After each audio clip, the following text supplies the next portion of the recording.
This episode is going to feature some content from one of our past Church Advance Hours of Encouragement. Brian hosts these about once a month, and they are a completely free opportunity for you to learn and connect with other church leaders and pastors. During these hours, Brian gives a little bit of teaching, he answers some question, opens it up for discussion, and then has an opportunity very often for you to pray. It's a completely free virtual event, and you can sign up for the next one by going to briansams.com and signing up for the next hour of encouragement. We really hope that you will join us for the next one. Again, head over to briansams.com to make sure that you're a part of the next hour of encouragement with Church Advance.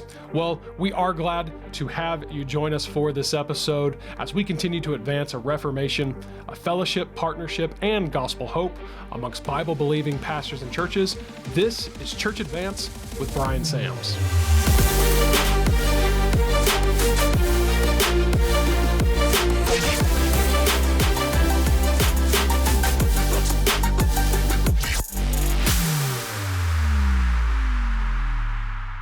So I want to start today, and for those of you that are new, this is the hour of encouragement that we do once a month, second Wednesday of every month. Invite some friends. I know Zach's here. Somebody obviously invited you, so welcome. And what we do is we offer some resources, some things that could help you one way or the other, and then we offer one maybe a challenge or some kind of lesson, which today I'm still working on a grab bag of questions.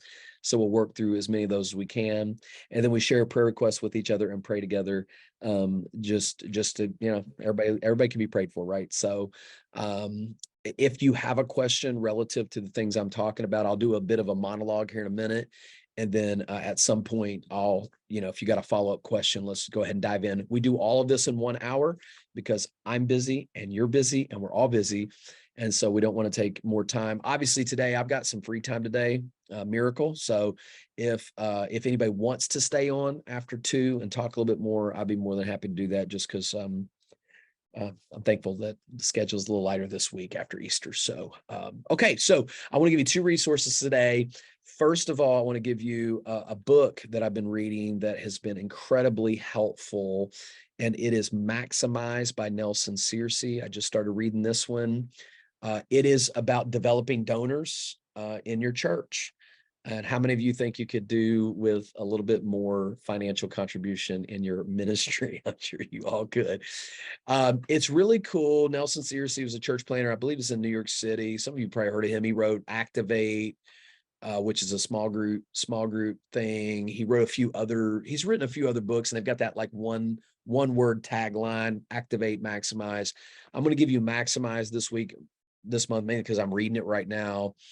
And it has tiers of developing first-time givers, developing how to develop ongoing givers, how to develop large financial contributors. Like example, a couple of weeks ago, I had somebody drop in a $12,000 check at our church, and it was a new giver. And I'm going, oh boy. Now I'm thinking they may have been holding tithe because they were between churches, but still, regardless, it doesn't matter if it came from the jackpot. Anytime somebody writes an $11,000 check to our church, I want to know it. I want to steward it. I want to find out. I want to also be constantly having different projects that people could give to if they wanted to. The book just gives you all kinds of insight on that kind of stuff. How do you nurture people that aren't giving? Okay. Great question. And I found it to be a pretty good resource.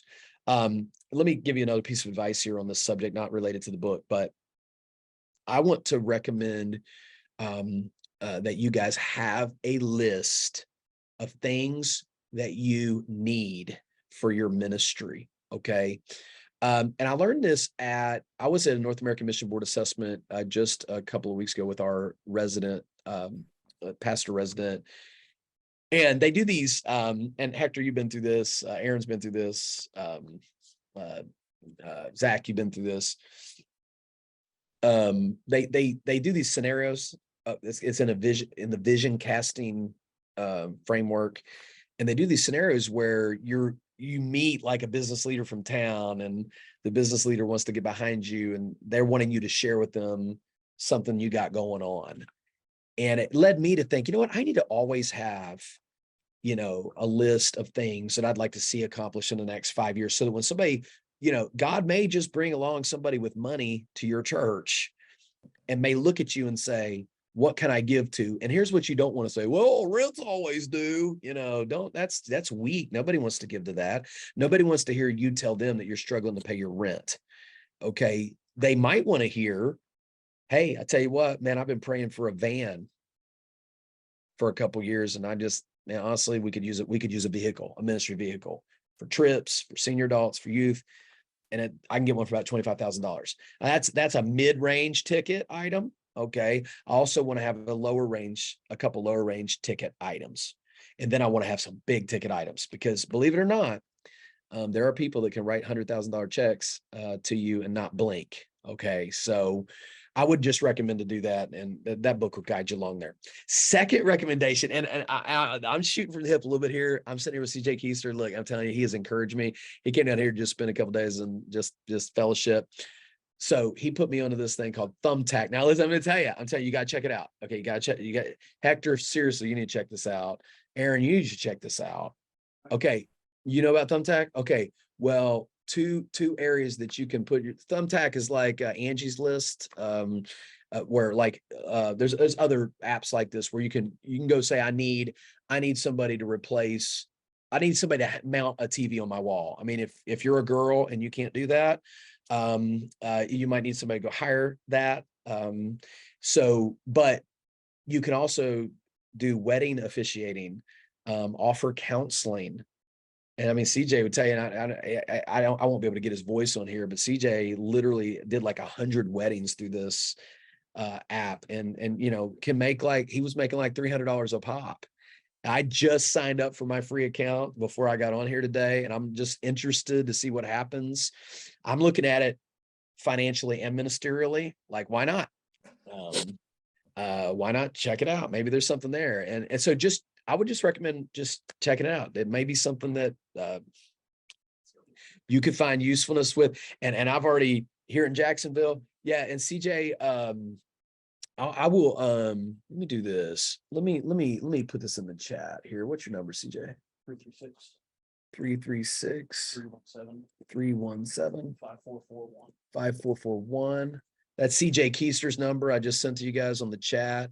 He's a great guy, former student. Some of you guys know CJ, but this is just a cool thing. And I mean, he did counseling at $75 a pop, weddings for $300 a pop, plus mileage. You know, you drive, somebody wants to get married out in McClenny from 40 miles from here, they're going to pay you mileage. I mean, you know, it's good money, good ministry opportunity. And sometimes you don't realize how unchurched people are. Mm-hmm. I mean, think about this. Most people in our world don't go to church, right? Y'all realize that, right? So they don't have a pastor. They don't have a wedding venue. They don't have somebody to bury them. They don't have somebody to do a funeral. I mean, I'm going to put funeral services on there too. Yeah. I'm going to do all of it because I do all those things. And I get a chance to minister to people, make a little bit of money. What could possibly go wrong? Okay. So you may have more questions about that. I'm not the guy to answer questions about that because I just signed up for my free account today. Okay. But if you got a question, CJ, I'd love to help you with that. All right. Okay, man. I want to move to the section on grab bag questions. I've got 4 on the docket to go through today. I don't know that I'm going to get to them all. Number 1, what is the right philosophy in taking on new members of the church? Okay, how detailed should a new members class be? Is there a need for a new members class? You know, okay, this kind of question. So let me streamline an answer for you. Okay, first of all, we know biblically, people join the church biblically through baptism. Okay, that there's no such thing in the Bible as transfer of membership. It didn't happen. Okay, for all kinds of reasons. Relocation was not a thing as much as it is now. There aren't 75 churches within a 3-mile distance of your campus, like there are in places like Jacksonville. People move, relocate, their church options. That just wasn't a thing in the Bible. So we know that biblically speaking, the only requirements for somebody to join your church are salvation profession, which is baptism. Okay, now I said profession. I did not say you get saved by baptism, but you profess salvation through baptism. Okay, that's how this works. You get saved, of course, you accept Christ, but then you profess it, you make it public, you identify, that's the word, with Christ through baptism. And there is no other requirement. So anything that we've layered on top of that, okay, is extra biblical. I'm not saying it's wrong. I'm just saying it's extra biblical. It's outside of the Bible. Now, here's why we do new members classes. Okay. We do new members classes I do it for two reasons. One is important to me, and one is important because of a government status. So let me go to my reason why I do a new members class, mainly because I just want to meet the new members and I want to share my story with them and I want them to get to know me. I have often viewed myself at River City now, not at the beginning, but now that we're now, a larger church. We're not by no means large, but larger. I view myself as like the grandpa, sitting on the front porch. When people show up at church, I'm there going, "Hey guys, welcome to church. Come on, let me show you to this room, because in this room, there's a lot of cool people there and you should go meet them. Once I get you to your room, I'm going to turn around, go back to the front porch and sit back down." Does that make sense? Like I'm not nurturing all the relationships. I'm not at every small group. I don't even teach a small group. I don't even lead a small group. I'm not going to lead a small group. I never am going to lead a small group. I'm going to go to a small group where somebody can nurture me. And so like tonight, we start small groups. I can't commit to a small group till Stephen gets here.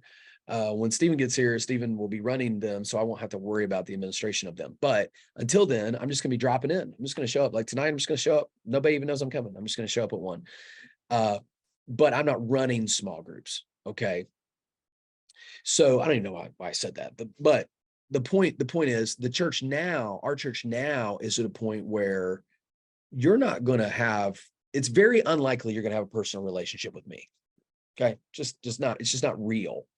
If you have a church of 30 or 40 or 15 or, even 75, you can pretty much have a fairly decent relationship with everybody. When you have 300 people, you can't. It's just not possible.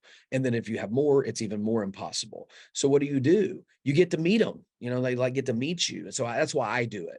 I share our story. I share the philosophy of the church. I share our mission statement, theological statements, and then I tell them basically how they can get involved. Okay, that's what we do.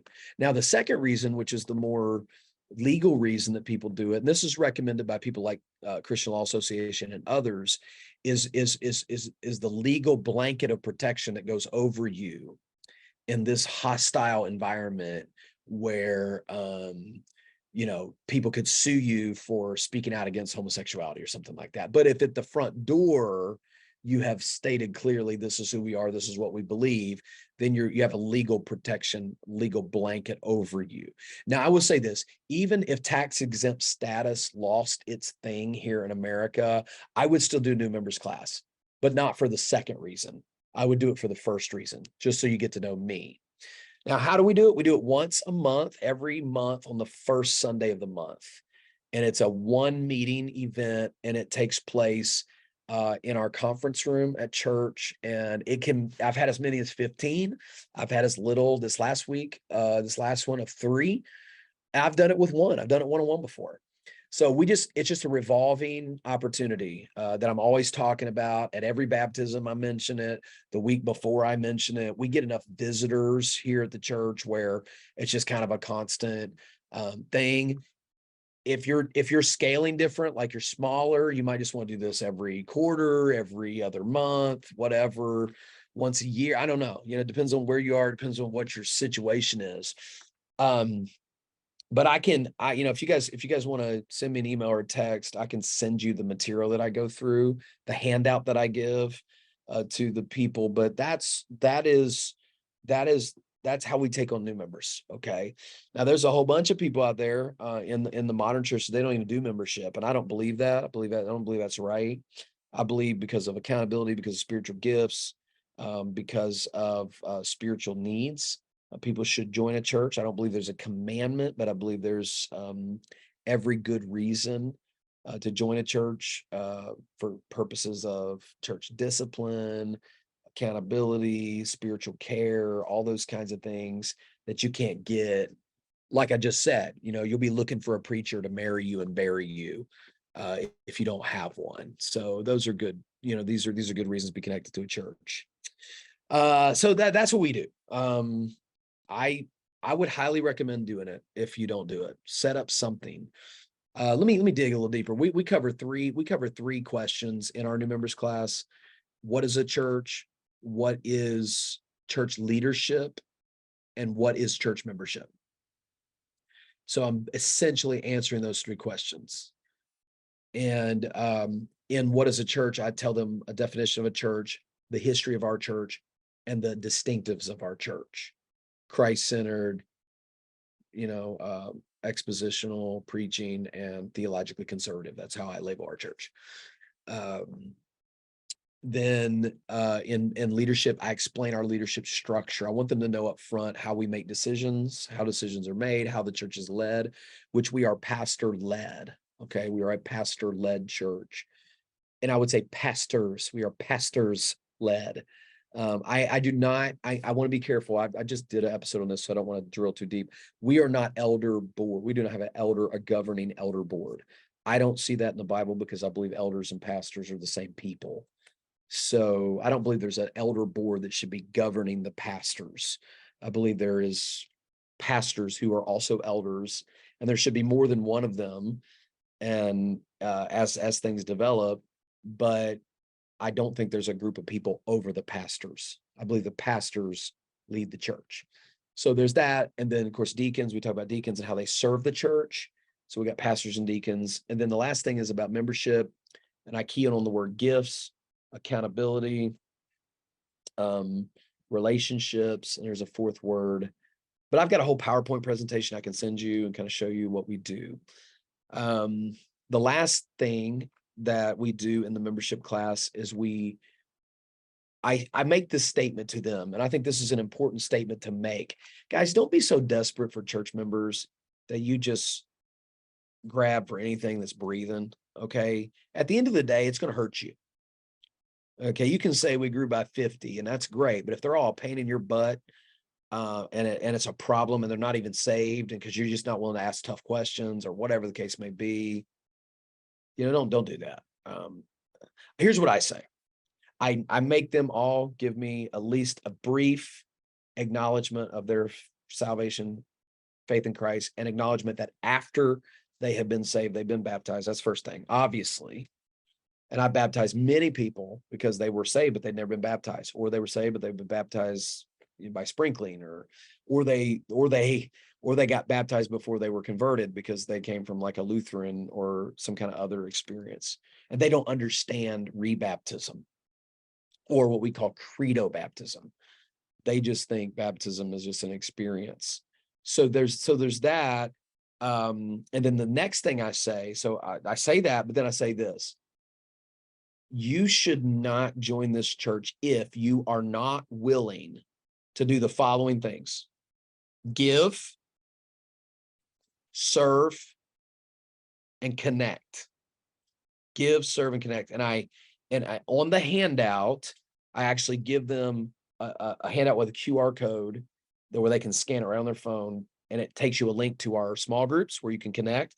It takes you a link to giving, and it takes you a link to the teams, our service points. So, and you know what? I'm not afraid to say that, man. Because here's the thing: if you're not ready to give, serve, and connect, you're going to be a pain in my butt, man. That's the bottom line. You're not going to be a healthy, thriving church member. So why go through the formality? Okay. And I'm telling you on the front end, and don't be afraid to do this. Tell them on the front end, you should give, you should serve, and you should be a part of a group. And if not, then go, and I can tell them, go find somewhere where you feel comfortable doing those things. And so I've tried to like funnel our members a little bit better. And I think the last, Aaron's been, I keep looking at Aaron. Aaron's been focus on Mayport, but I have found the last 10 months to be the most fruitful months of membership. I've received the best members, the highest quality, and they immediately engage. They're giving, they're serving, they're in groups. We gained 40 members in the fall of 2000 and 40 or 50, I can't remember, in the fall of 2022. We've already got almost 20 in the spring of 2000, and it actually might be more now. And so, I mean, we're seeing, we're talking about growing by 70, 80 people in membership from last August. It's when Aaron left. When Aaron left, God's blessing came, man. But anyways, no, I'm just kidding.